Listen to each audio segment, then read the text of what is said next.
As Muslims, we have a right to bring up our children in accordance with our beliefs, which have served us over the centuries well. Now, I'll give you the same right to bring up your children in the way that you want. What about the rights of the children themselves? Well, the rights of the children come when they are they're old enough to understand the issues. Until they get to that age, it's the parents' responsibility and duty. Do you teach them that apostates should be punished? You may not share that, but that is my religion. That is the way I've been brought up, and I bring that child into this world. I educate him. I give him everything. It's my right to make sure that I bring him, and I take issue with that. You think that it's wicked? Well, that's your point of view. I know that's going to make him a better human being. And what's missing is when you talk about faith, you don't look at what faith teaches. First and foremost, what faith teaches is that, listen, you're a human being, so respect your fellow human beings. And I think that's an important point that you don't want to discuss. What is the penalty for apostasy? And that is the thing that you fail to discuss, and that's why you've got those prejudicial views about faith. What is the penalty for apostasy? What do you teach the children will happen to them if they give up the Muslim faith? Well, let's bring the debate back into Britain. What is the penalty for apostasy? I'll tell you what we will do, because we could go down this road a very long way, and it's obviously very important. Maryam Namazi was born in Iran before her family left in the wake of the Islamic revolution. You are part of the British Council of Ex-Muslims.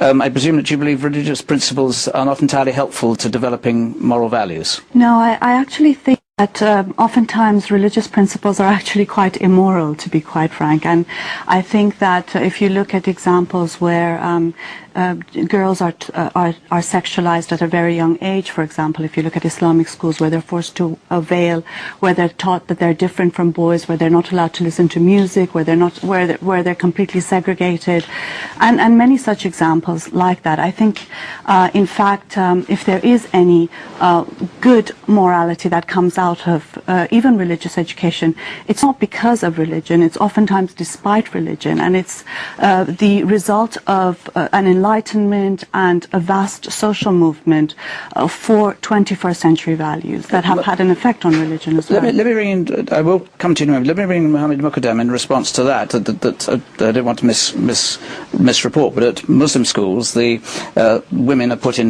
girls are put into a position where they are diminished as human beings. Well, it's often the case where people are ignorant of what goes on in faith schools and Muslim schools. The fact is, our schools are run along legal lines. They treat both sexes equally, provide them with the best opportunities. So it's often a case of people who have prejudices and ignorance. Maryam?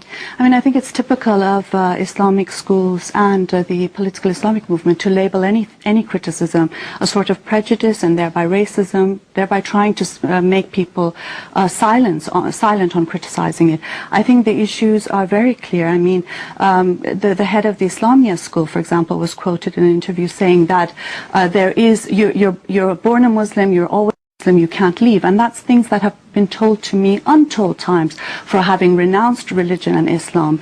There is threats, there is intimidations. Just yesterday, a 16-year-old girl was killed by her father for refusing to wear the veil.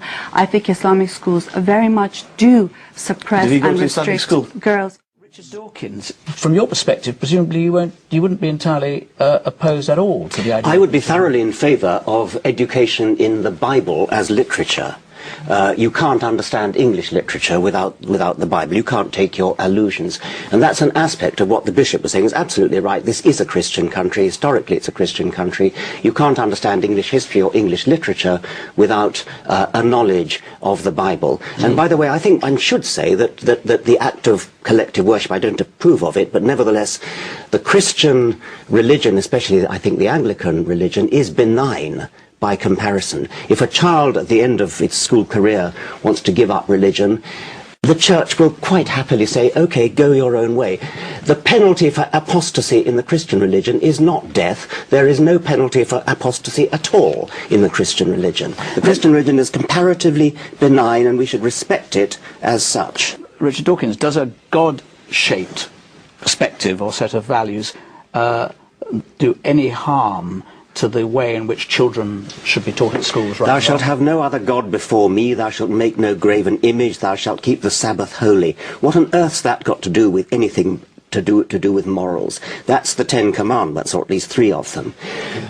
It would be deeply depressing if the only way children could get moral values was from religion, either from Scripture, and God knows we don't want them to get it from Scripture, I mean, just look at Scripture, or from God, being intimidated by God.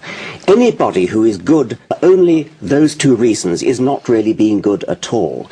Why not teach children things like the golden rule, do as you would be done by? How would you like it if other children did that to you? So why do you do it to them? So God is not only irrelevant, God is damaging. I didn't say God was damaging, but I think it's depressing that anybody should suggest that you actually need God in order to be moral. I would hope that our morals come from a better source than that, and that therefore they are genuinely moral rather than based on outmoded scripture or based on fear.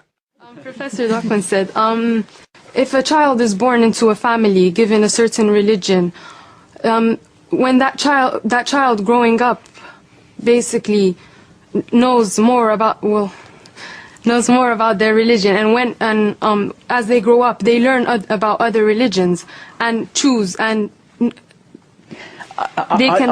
Are you saying that the fact that you're brought up within a religious faith doesn't prevent you being open-minded or adopting any religion or none? Not at all. It does not prevent me from being open to other religions. I, in fact, have come to this country and chose to put the veil on. I have come to this country without a veil on. So not so very wicked is the view. But what is the penalty for apostasy? What is the penalty for leaving the Muslim faith?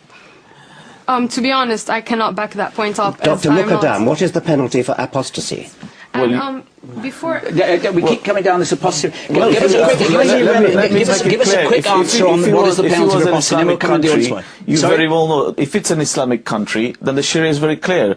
Apostasy is dealt with the death penalty. Thank you. That's all I want to hear. But what's the relevance between what happens in an Islamic country and Great Britain? I fail to see the connection. Okay. I'm going to bring some more voice.